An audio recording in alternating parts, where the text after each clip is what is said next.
આત્મહત્યા કરી? મારું નામ ઠાકોર પ્રિયા નારાયણસિંહ, પણ મેં આજથી 1 મહિના હજુ 1 મહિનો થયો નહીં.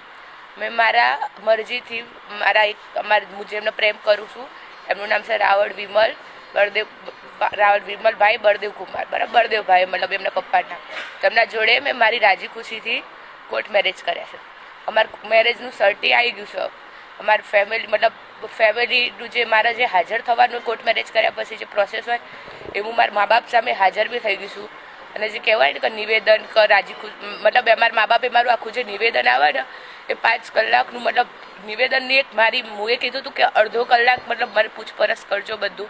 તો મારા મા બાપ છે એમનો હક એમને મને પૂછ્યું. 5 કલાક મેં એમને નિવેદન આપ્યું છે. બધું કમ્પ્લીટ કામ ડોક્યુમેન્ટ થઈ ગયું છે. બધું થઈ ગયા પછી બી મમ્મી પપ્પા મારા એટલે એવું નથી કહેતા કે એમને જ કરાવ્યું છે, પણ એ જવાબદારી નહીં લેતા. પણ મને ખબર છે કે મારા મા બાપે જ કરાવડાવ્યું છે.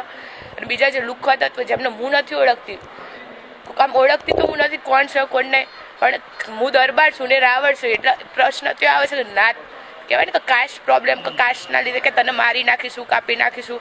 અને મને તો ખરા હું તો મારી મરજીથી કર્યું છે, પણ જે મારા સસરા છે પછી મારું જે સાસરી પક્ષ છે ને તો રોજ ગાડીઓ આવીને મતલબ અમને ધાક ધમકી આપું છું. મેં મારી પોલીસ મારી સેફટી માટે મેં 181 કોલ કર્યો, કમ્પ્લેન નોંધાઈ, ગઈકાલે રજિસ્ટ્રેશન થઈ ગયું.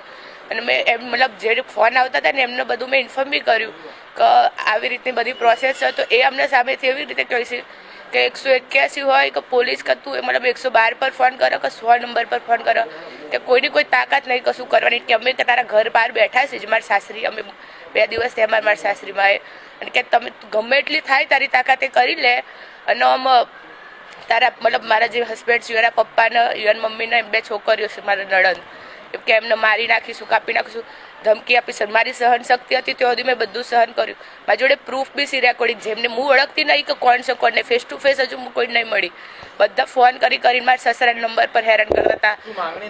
માંગણી બસ એ જ કે મતલબ મારે ત્યાં એમના જોડે જતું રહેવાનું એમ. ગમે મારા જે મમ્મી પપ્પા છે ને એમના જોડે મને સોંપી દેવાની. પણ હું અડલ્ટ છું, મારી મરજી વગર તો એ ના થાય ને. મારી જોડે મારા મતલબ સાસરી પક્ષથી કે મારા જે હસબન્ડ છે વિમલકુમાર, એમને મારા પર કોઈ ધાક ધમકી કે કોઈ દબાણ કર્યું નહીં.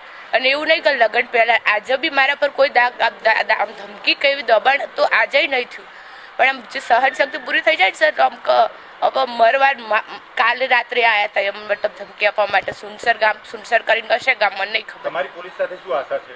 પોલીસ સાથે આશા કે મને બસ મારા મમ્મી પપ્પા કે જેટલા બી જે મને છેલ્લા અમારા જે દવા પીધી ને અમે સામૂહિક આખો પરિવારે આપઘાતનો જે પ્રયત્ન કર્યો, તો અડધો કલાક પહેલાં જેટલા બી જે ફોન બધા થયા છે, કોલ રેકોર્ડિંગ ઓલરેડી મારા ફોનમાં હશે જેમ મેં ચાલુ રાખ્યા હતા. તો એ બધાને સજા થવી જોઈએ. કે અમે 4 જણે મતલબ મોત સુધીનું પગલું ભર્યું, જિંદગીથી હારી ગયા. તાર એટલું માનસિક ટોર્ચરિંગ સર કે હું કહી ના શકું તમને એમ. એટલે જે થાય ને એ બધી પ્રોસેસ, અને હું મારા હોશો હવાસમાં જ કહું છું આ.